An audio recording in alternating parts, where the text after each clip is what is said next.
Thanks so much. Let's take a look at our agenda for today. We've got a lot, and I'm really excited about having my colleague Claire Abbott with us. We're going to kick off today with a very in-depth look at what to do about our educators who are on emergency licenses right now, and how to look to the future. We know that staffing is a key concern. This is job one, making sure we have educators in the classroom. Almost nothing matters more. So I want to give Claire really, as much time as she needs today, and you as much time as you need to ask questions. So here's what's going to happen. I'm going to do item number 1 first with Claire. Then we're going to jump to items 3 and 4, because I really do have to talk briefly about resolution funds and then particularly extended school year. Got to spend a little bit of time on that. If there's time at the end, and I'll just be watching the Q&A, particularly as Claire's going, to just see what kind of questions you have, the volume of questions, so that we know whether or not we can even get much into the IEP Improvement Project today. But things like staffing, looking ahead to the summer, which is so imminent, that is what we need to spend our time focused on today. And we can always come back to the IEP Improvement Project in June if we need to. So with that in mind, Claire, I would love if you just want to introduce yourself, and then we'll just get started. I'll advance your slides. Thanks for being here. Thank you, Russell, and hello, everyone. It's really a pleasure to be here this morning. My name is Claire Abbott. I'm the Director of the Office of Educator Effectiveness, and I'm here to talk with you a bit about the emergency license, which I'm sure many of you are familiar with. I want to preface my comments a little bit in advance. There might be questions that are very specific to the licensure process associated with this. And if I am not able to answer those, I apologize in advance. I will probably direct you to our licensure office for those. But I'm coming to you with kind of a broader update relative to the updated policies that are governing the emergency license and the future of this emergency license as we really look to support educators and districts in terms of making sure, as Russell said, that we have people in our classrooms with our students to support them. And I think Russell's introduction around the importance of ensuring that they have high quality instructional materials with them couldn't be more important, particularly when we're seeing more and more emergency licensed educators, novice educators walking into classrooms to support these kids.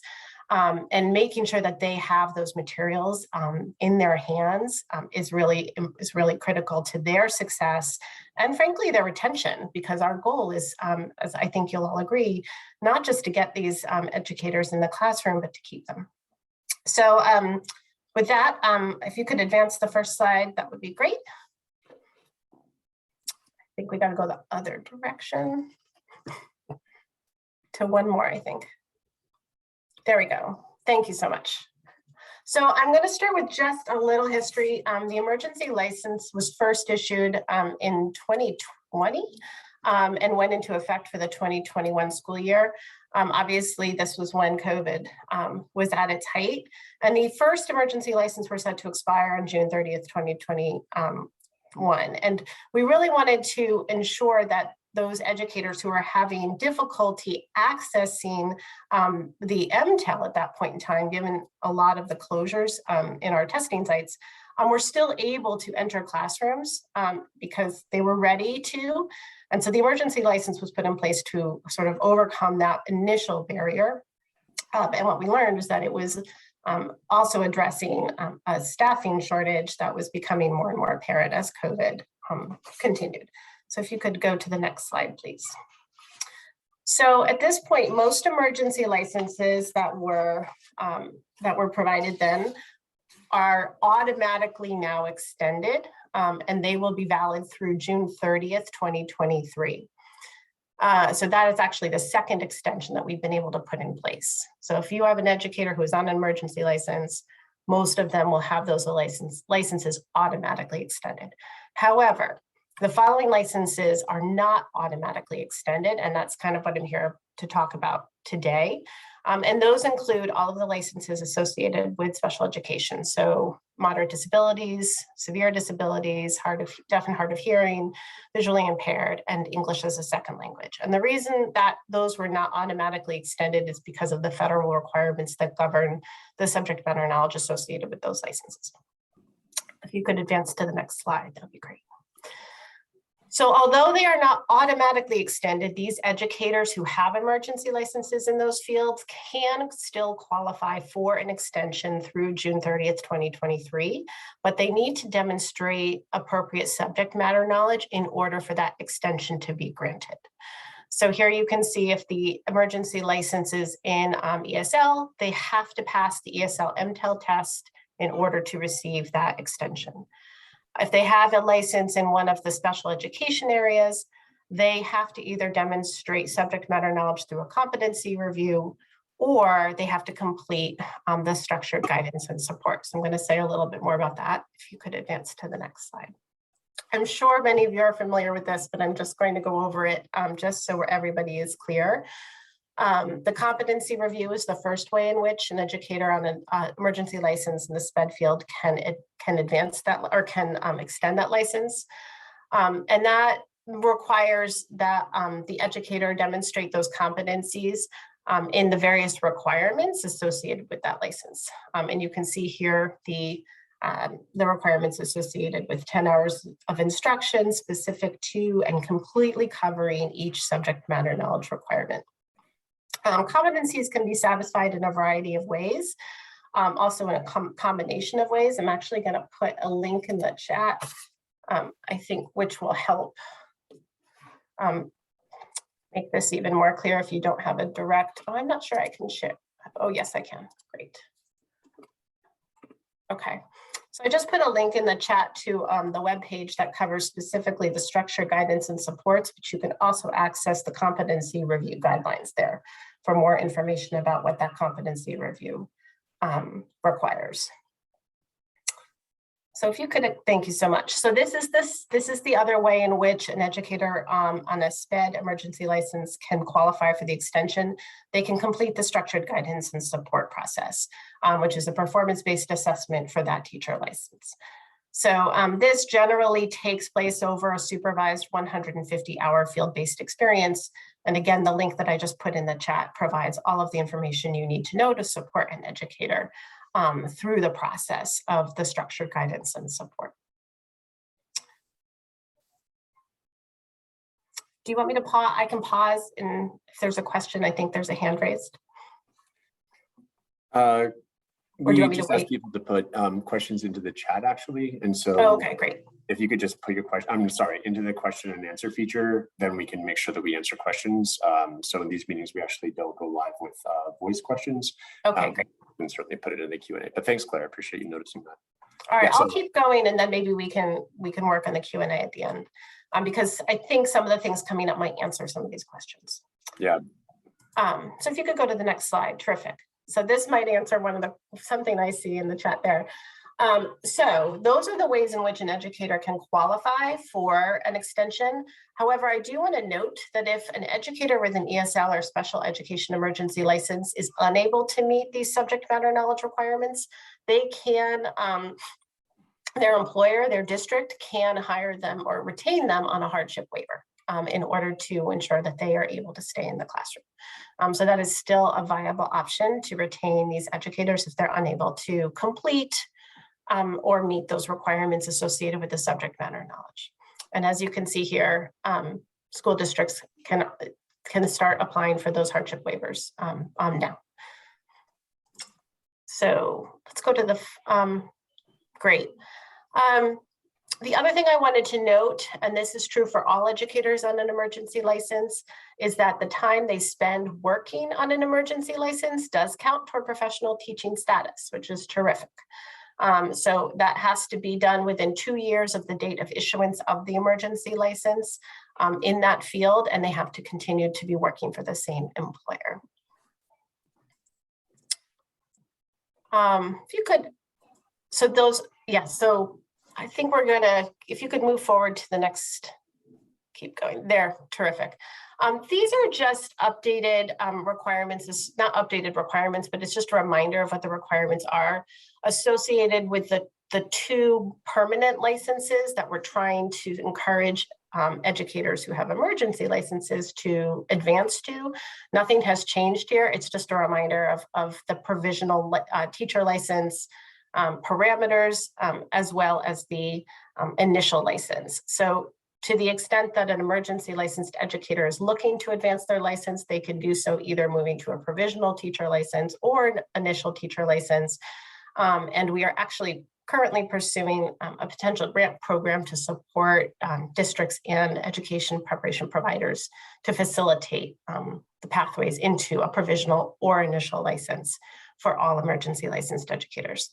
So more information about that grant program will be available in the coming weeks. But it is our goal to support all districts who want to and support these educators to move off their emergency license and onto a permanent license, to be able to do so efficiently and make that as accessible as possible. If you could advance. And then again, these are just slides you can go back and look to the parameters associated with each of these provisional licenses. It's really information for you to go and make sure that you're fully aware of. And if you could advance on a little bit more, please. Again, these are just details associated with the requirements associated with the competency review in specific special needs fields. And I think all of this information is also available on our licensure page. And there will also be additional YouTube videos and webinars coming up to support educators on special needs licenses, to make sure that they have everything they need in order to meet either the extension of the emergency license or moving into a provisional license. And Claire, do you mind if I just jump in real quick that is it accurate that if you are if you have an emergency license, that you will actually be receiving the information directly from our licensure office? I can talk about that. The licensure office has sent specific letters to educators on emergency licenses that are currently employed. So they should have already received a couple communications. I can reach out to our licensure office and to speak with Brian if there will be specific additional communications out to educators on special education licenses. And if that would be helpful, it would be pretty easy to do that. In addition to sharing this type of information, which you're welcome to share with your educators as well.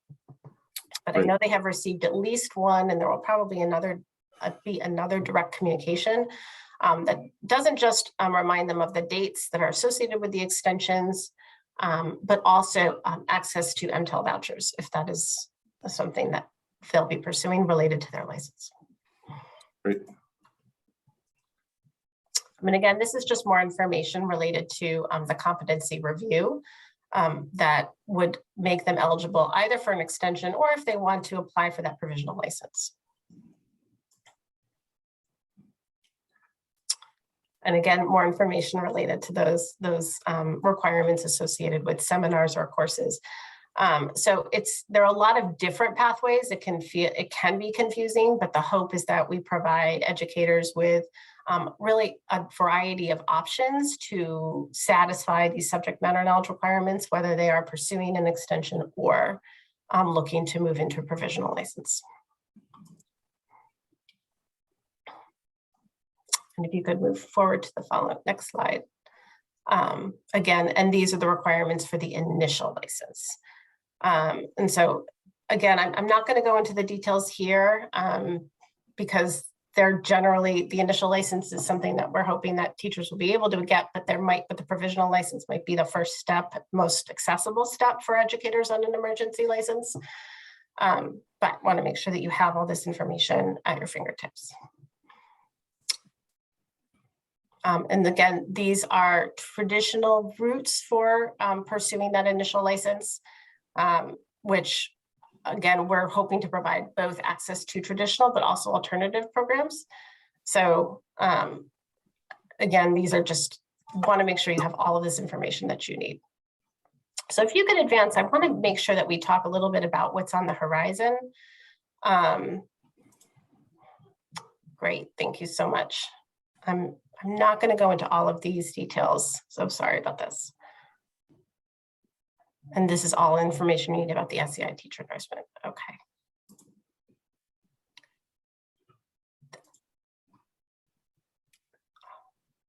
Claire, did I go too fast? No, these are additional slides I thought we had actually decided not to go into because I knew you had so much on your agenda. Okay. So if there is if we could move forward to, sorry. Oh, well, you know what I'm going to do? I'm actually just going to, I think we're at the end of this particular set of slides. So I wanted to conclude just with an update on the recent statute that is going into effect relative to new emergency licenses. I don't know if you have that slide in your deck, Russell, but I can speak to it without necessarily needing the slide. That'd be great. I wanted to let everybody know that the governor recently signed a supplemental budget that includes language that authorizes the department to reissue the emergency license. So everything I have been speaking about is specific to the current emergency license holders and the extension that they're now eligible for pending those subject matter knowledge requirements. In the last couple of weeks, the governor did sign a new budget that authorizes the commissioner to provide new emergency licenses. The specifics of that will be coming out in the next 1 to 2 weeks. We're going to be updating ELAR and our licensure page and providing an FAQ, but I can give you a little initial information about what this new emergency license will be able to provide. This new emergency license will be valid for 1 calendar year, but it can be extended for up to 2 additional years. And that will be dependent on educators being able to demonstrate progress toward a permanent license. So if they apply for and receive a new emergency license and they would like to extend for a 2nd year, they'll have to show proof of having completed an induction and mentoring program with their district employer, as well as specific progress toward that provisional or initial license. And the parameters around that progress will be part of the guidelines that we will be releasing over the next 1 to 2 weeks, along with the application process for that license. So we're really hopeful that this new emergency license and the availability of it will continue to be responsive to districts' needs to address some of the staffing shortages, particularly in some of these high needs licensure areas. So I don't have more information than that, but final details regarding implementation, as well as the modifications to ELAR are being made now, and we're hoping to make that official announcement and open the application process up within the next 1 to 2 weeks. Great. Claire, I wonder if we could just go back to, in case anybody came late, just the beginning here about what to do about the special ed teachers who are currently, over this slide right here, about extending the emergency license, just so I think this is really one of the main nuggets for today. And could you just go back over this? Exactly. So, so if you have teachers who are currently on an emergency license in one of these 2 categories, so teachers who hold an ESL emergency license or teachers who hold a SPED emergency license, those licenses can be extended. They're currently set to expire on June 30th. Of 2022, but they can be extended to June 30th of 2023 if the educator can demonstrate appropriate subject matter knowledge in that field. And as I noted earlier, that requirement is associated with the federal requirements related to these licenses. So if you move to the next slide, Russell, the educators who are on that SPED license need to complete either a competency review or the structure guidance and supports, which is that performance-based assessment for teacher licensure. So if they're able to meet either the competency review or the structure guidance and supports, they're eligible to apply for that extension through June 30th, 2023. There's no deadline for that application. Whenever they complete those subject matter knowledge requirements, they can apply and receive that extension. If they are unable to complete those requirements, their district can apply for it and receive a waiver to ensure that continued employment of that educator. Great. So Claire, I'll just moderate some of the questions that are here in the chat. Usually we do Q&A at the end, but just to keep this, really fresh and be responsive to what we see in the chat. One of the first questions that we received is about, is there an emergency license for special education administrators? My understanding is yes. The emergency license is applicable to all of our licensure fields. So the only parameters around it is you cannot apply for an emergency license in a field for within which you already hold one. So if you already have an administrator license, you cannot apply for a SPED administrator emergency license. If you have an emergency license in the teacher field for special education, you can apply for an administrator emergency license. Thanks, Claire. So Claire, I just want to reiterate this point about the timeline for completing the this process, the structured guidance and supports. So I know you just said this, but it's helpful just to be repetitive and really get the message across. Does an educator need to have completed this structured guidance and support process by a certain date for an extension to June 2023? No, there is no deadline by which they need to complete it. They can, as soon as they complete it, they are eligible for that extension. They're even eligible to apply for the extension, but the extension won't be at any time, but the extension won't be granted until they submit evidence of having completed the required subject matter knowledge activities. Absolutely. Thank you. I appreciate that. And I appreciate everyone's interest in this. There are a few more questions. Claire, you were just talking about this, that if you have a teacher license, you can't apply for another emergency license on top of that. There's just a question about why. Is there anything more that you could add about why, if you're a gen ed teacher already certified working in special ed, that you can't get an emergency license as a special educator? The statute language requires that the emergency license be your first license in that field. Great. So we are bound by the statutory language to ensure that. Great, thank you. I think that really helps a lot. Claire, is there a waiver for the school nurse license? Can you get a waiver, or is there any other emergency licenses available for school nurses? I'd have to confirm that with Brian Devine. I don't want to say, I think the answer is yes, but that's something I would want to follow up with and confirm with licensure to make sure that I'm not speaking out of turn there. Sure, absolutely. And if you just, if you want to just respond to us, we'll make sure that we include that in our next blast out to special education leaders, which will come a little before our June meeting. So that'd be great. I'll read this question as it is. Is it also true that educators in a non-special ed area are not eligible for a provisional license in special education?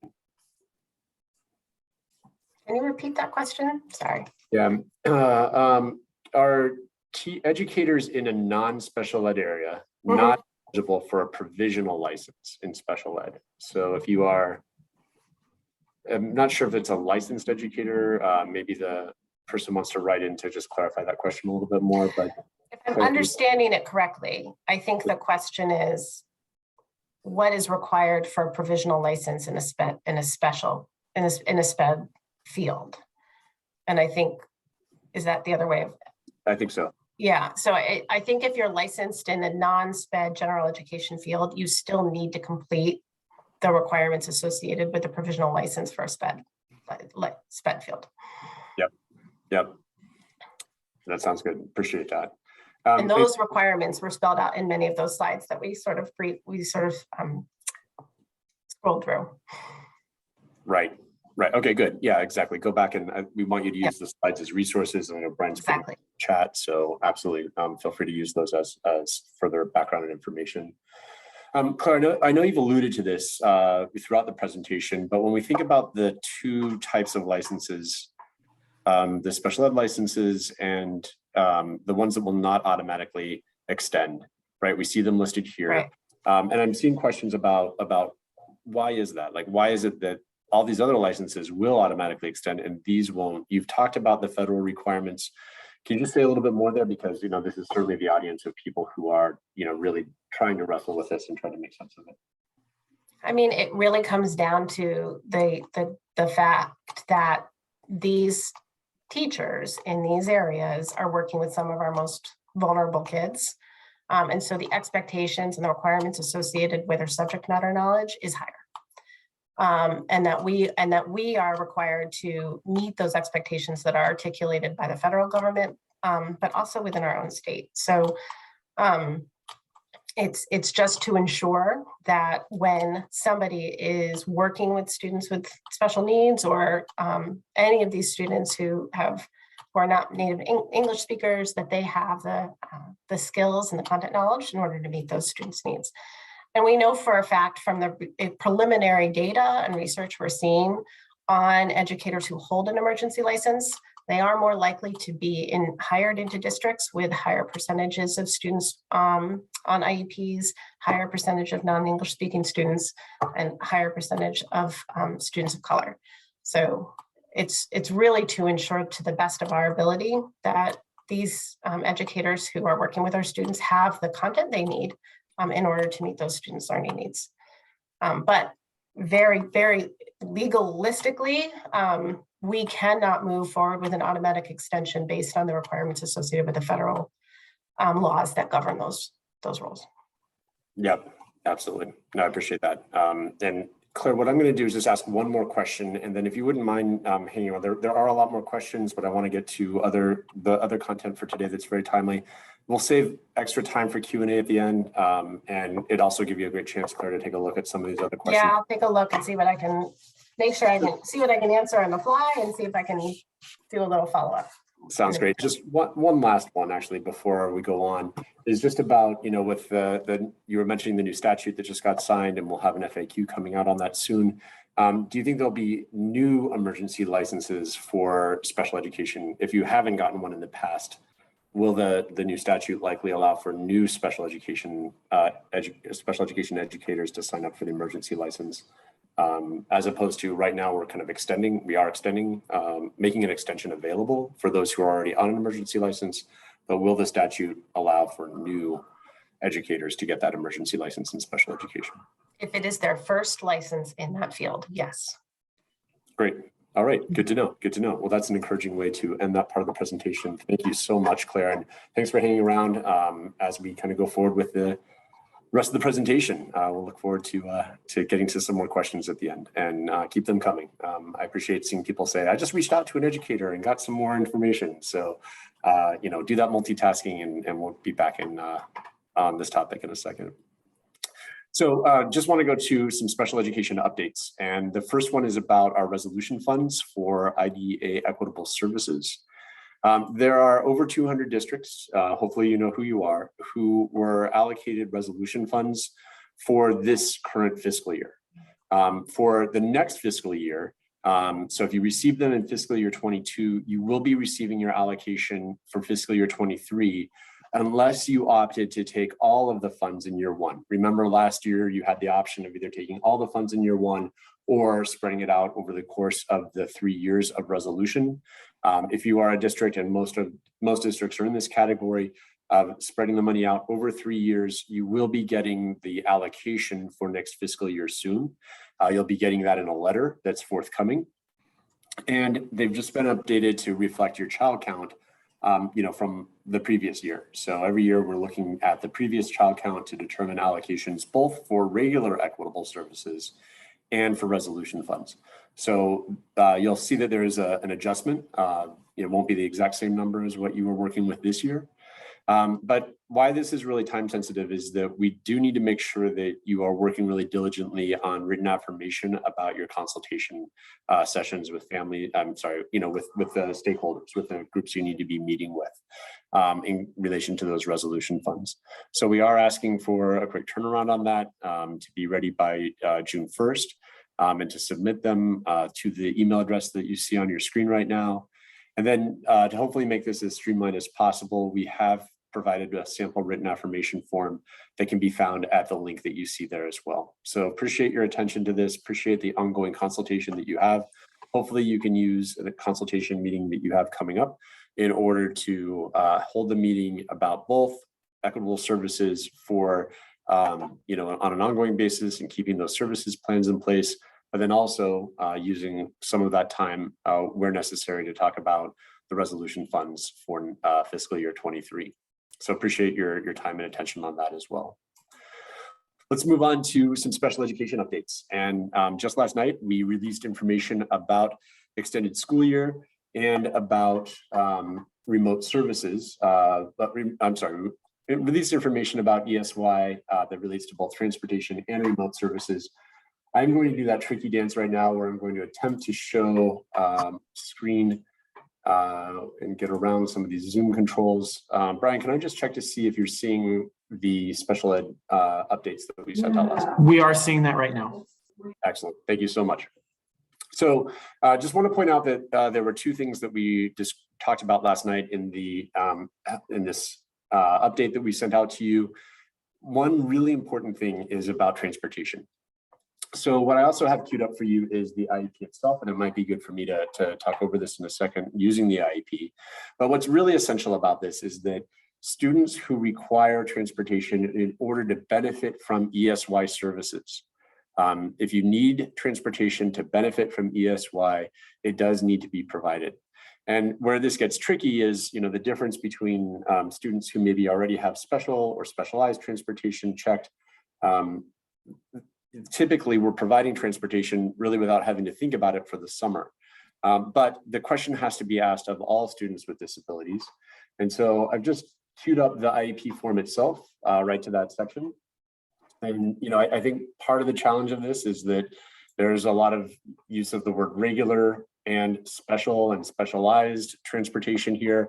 One of the key things that we will do is to really improve this through the new IEP that we will be launching.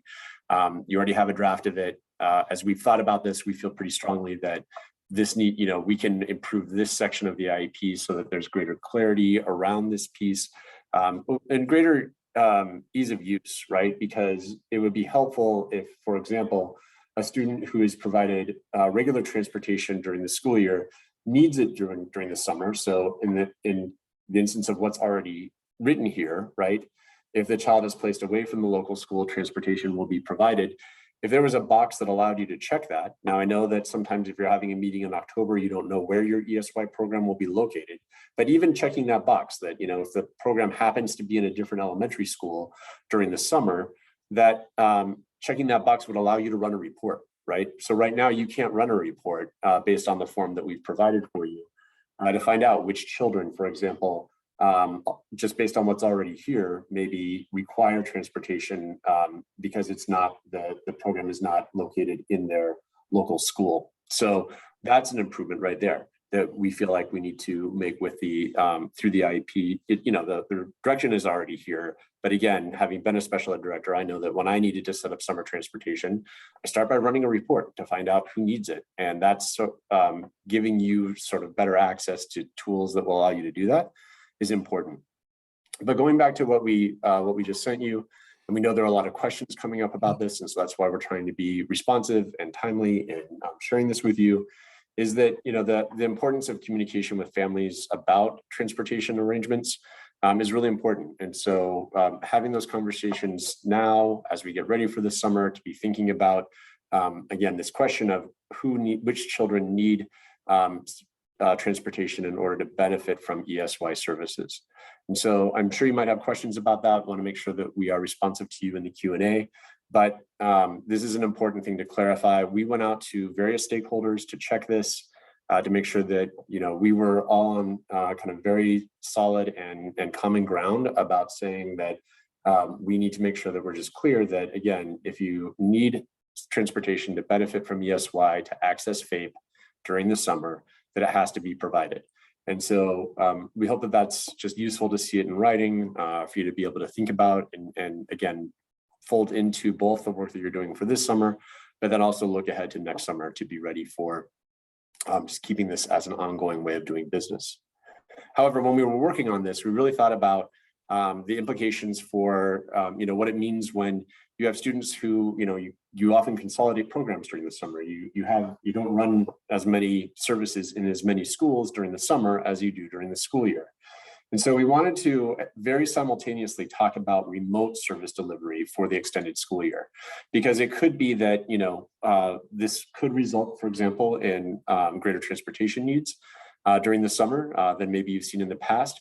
And that can be a challenge. And so we wanted to be able to just talk about how can you maybe meet some of those needs remotely for some students, not all students, but some students. And in particular, when we're thinking about this, again, having been a special education director, I know that the students who came, with more significant and complex disabilities during the summer had a full day program, a program that met multiple days during the week for maybe 6, sometimes even 10 weeks during the summer. Those are not the students we're talking about. We know that most of our students with significant and complex disabilities, just like during the pandemic, really struggle to access online learning or remote learning. And so we're really thinking about students, particularly who get those more kind of individualized services. Individualized might not be the best word, but I've been using a la carte, and I don't want to seem flip about it whatsoever. My own son receives these services, but for example, tutoring services, students who get tutoring during the summer, maybe twice a week for 45 minutes. Some of those students might be able to access that type of service remotely. And that's why we wanted to describe what to do in order to make that happen. And remember, as you look at this, we are saying it's for ESY only. We are not extending this beyond the summer, but particularly during the summer, we are saying that if a student is able to access remote services, if the parent or guardian agrees to those services being provided remotely, and such an agreement is documented in the student's IEP, such as through an amendment. We wanted to make sure that you could do this as quickly as possible to get ready for the summer. And so we agree, and again, we pressure tested this externally as well to say that we do think it needs to go into the IEP, but it can be done through an amendment. That if you can write it as such, then we can make that happen. But just keep in mind that we also need to make sure that students have access to the technology to be able to do this. And so if the technology is in place, if the parent agrees affirmatively, then we feel like it would be appropriate and acceptable to be able to offer those services remotely. And in getting ready for this and thinking about it and talking with a few different sort of thought partners on this, I think what's important to remember is remote doesn't have to mean at home. So, if you're running an in-district camp program, for example, and during the camp, non-special educators could supervise students logging on to get their tutoring during the camp program to access that special educator, then that would be acceptable. Or if you have an arrangement with the YMCA, for example, where a student who wouldn't maybe have access at home could get access through the summer YMCA program, the Boys and Girls Club, whatever it might be, that they might be able to access again those services that they would, it would sort of cut down on the travel time, cut down on having to make so many transitions during the day for some of our students if they can access those services right from the program and that they are already in. So we hope that this is helpful, just to be thinking about how could remote services be provided at the same time that we're also thinking about making sure that we provide transportation for students who require it to benefit from ESY services. So I'm going to go back to my presentation real quick. Bear with me. Where we go? Come back. Presentation. And like I said, I'll make sure that I'm just checking the time, make sure that we save time for Q&A at the end. Then I need to go into presentation mode. Brian, did that work? Did I get back into presentation mode? You did. Excellent. Thanks so much. So from there, just want to remind you that if you didn't receive our special ed updates, here's our sign up link, and please use that to get those updates. We do try to send them out topically and regularly. We are not producing Q&A documents the way that we were during the height of the COVID pandemic. So this is really our place where we are trying to, just send you information that we hope is, time sensitive, something that you need to know now in order to further advance your work. So this is a good example of that. Also just want to put in a plug real quick for our upcoming virtual job fair, kind of building on what Claire had been talking about earlier, about the importance of being ready for our virtual job fair to help find more staff for our schools. We're really excited about this job fair. June 15th, 10 to 2, sponsored by both us and MassHire. If you remember, in a previous meeting, we had MassHire come and talk to us. We have, and Nina, can you just chime in and correct me if I'm wrong? We have, I think, more than 2,000 participants already signed up, and we're still several weeks away, in fact, about a month away. And we have we have around 225 schools and districts right now that are signed up. And the really important thing and why we wanted to bring this here to you today is that to sign up as an employer right? To be registered as an employer, you have to complete the pre-registration today. And we don't want you to miss this deadline. We'd love to have you show up, have a booth, meet with some of these people who are interested in getting into education. And I think what's important to know, and Nina, if you could just jump in a second to give any more kind of information about this. This is not just like a job fair where you're going to show up and go from booth to booth virtually. It's a lot of information as well that we can provide about how to get into special education, what careers look like in special education, how to get licensed. But Nina, do you want to add anything more there that I may have missed? Sure. So we are going to have a booth. There will be staff from the educator licensure office doing video conferences for people so they can ask questions about how they can get licensed, people who want to change careers. I think COVID has shown that a lot of people are looking to change their career. So we're hoping a lot of people want to come into special education. And there will be training. So anybody, job seekers or employers, if you sign up, so again, especially the employers, by close of business today and you pre-register, you'll be getting information about trainings, how to set up your booth, and it will be a full range of positions. And we have everything from, in the job seeker survey, it shows that there's a great interest in people looking for business opportunities. So accounts payable, different offices like that, to bus drivers, to residential staff. So we have a whole range of different positions available. So it should be exciting, and we're looking forward to seeing some of you there. Great. Thanks so much, Nina. Just want to, and again, use the pre-registration form because the booth, the registration does close today. Our next special education leaders meeting is going to be June 10th from 11 to 12. That'll be our last one for this school year. And we're just working right now to kind of calibrate on what we'll be doing for the summer and for next school year to finalize those plans. And so if you have any ideas, anything that's worked, anything that hasn't, any topics that you want to make sure we get to, feel free to just put it in the Q&A right now or email us separately. We'd be glad to hear from you. But we know that there'll be lots of topics. We know we're going to be back with you.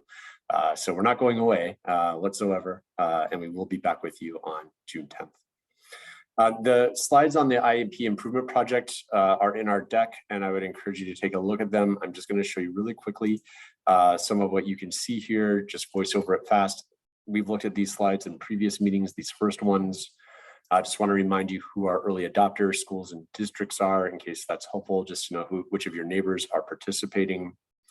Hopefully you've had a chance to take a look at the draft forms that we sent out a few weeks ago. But this slide, in case you need to talk about it yourself, explain what the design elements were that went into what you see on those slides. And I hope you'll see things like, the vision statement is written in an I language. So what does the student themselves saying about their future and what they want? You're going to see that there's a lot of places where we just want to see data, because I've been to a lot of IEP meetings where we talk about what the student did yesterday as opposed to what the student has been doing over time. You're going to see a lot more transition built right in as opposed to separately. Really, as always, that movement towards least restrictive environment and inclusion.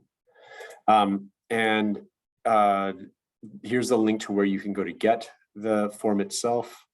And I think what's top of mind for many of you, though, is just what is the timeline. And so just a reminder that we are excited about getting going, particularly our early adopters, using the new forms next September and October. So this is like when the implementation of the new forms for our early adopters goes into effect. But we'll be getting stakeholder engagement all through the rest of this spring and summer. For all of you, we will be asking you to provide us with feedback in a survey. And then we'll also be doing some smaller group meetings. We'll go to Mass Urban, we'll go to ACE, we'll go to advocacy organizations, we'll go to organizations that represent other facets of education, just to get their feedback, and looking ahead to fully implementing the new IEP during the 23-24 school year, and all the training that will have to come with it to get ready starting next winter, actually, the training and then continue training in TA winter and spring of 2023.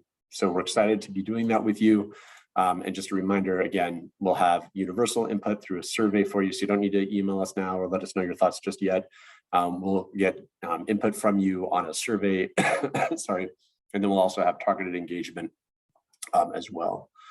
So that's a quick run through the new IEP. We'll have more time to talk about it in our future meetings. But like I said, I wanted to make sure we had plenty of time for Q&A for today. And so, Claire, if you wouldn't mind coming back, we'd just love to see what, and if you can tell me, would it be helpful? Do you want me to facilitate any of the Q&A, or would you prefer to just kind of go through what you see there as some of the other questions? Thanks. I pulled down a couple questions that were relevant to the emergency license or licensure generally. I will have to follow up with you, Russell, about the question related to school nurse licensure and waivers. I wasn't able to get an answer to that right away. So I will follow up with you because I know that the nurse licensing does have some additional requirements.